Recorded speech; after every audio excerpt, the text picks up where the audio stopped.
યાર ગુજરાતમાં વિકાસ તો થઈ રહ્યો છે, જ્યાં જો ત્યાં સોલાર પેનલ. મેં ડિસિઝન તો સાચો લીધો સોલાર પેનલ લગાવીને. અરે યાર 5,000 ના બિલમાં કે 3 લાખના સોલાર થોડા નખાવાતા હશે. એ બધું ઠીક, હવે સોલાર બોલાર યાર સોલાર પેનલ તો હમણાં નખાવી દઈએ, પરંતુ 5 વર્ષ પછી મેન્ટેનન્સ નું બિલ અને લાઇટ બિલ બધું સેમ જેવું થઈ જાય યાર. અરે કોણ કહે છે તને આવું બધું? મારા ઘરે સોલાર છે, મને ખબર છે, અને હું ખાલી સોલાર ને સાફ જ કરું છું. તું રહેવા દે, એ તારી બધી વાત સાચી, બરોબર, પણ આ સોલાર પ્લાન્ટ મને 20 થી 25 વર્ષ સુધી આવું ને આવું પાવર જનરેશન આપે એની ગેરંટી શું?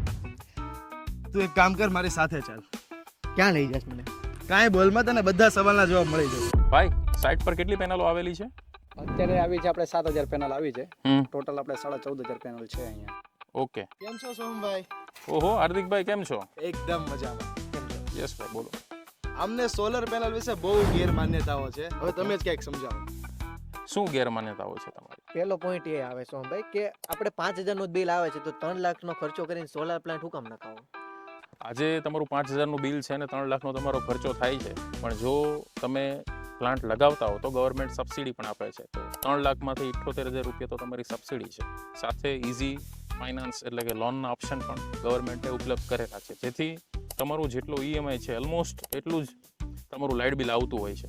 એ રીતે તમે લાઇટ બિલ ભરો કે ઈએમઆઈ ભરો, અલ્ટિમેટલી તમે પ્લાન્ટ લગાવી શકો છો ઓલમોસ્ટ ફ્રી ઓફ કોસ્ટ. ચાલો માની લીધું, પણ તમે 5 વર્ષની સર્વિસ જે ફ્રી આપો છો એની પછીના મેન્ટેનન્સનું શું? ત્યારબાદ પણ જો તમે સારી કંપની પાસે ઇન્સ્ટોલેશન કરાવેલું હશે તો બની શકે કે તમારું મિકેનિકલ મેન્ટેનન્સ અને ઇલેક્ટ્રિકલ મેન્ટેનન્સ ઓલમોસ્ટ ઓછું જ રહેશે.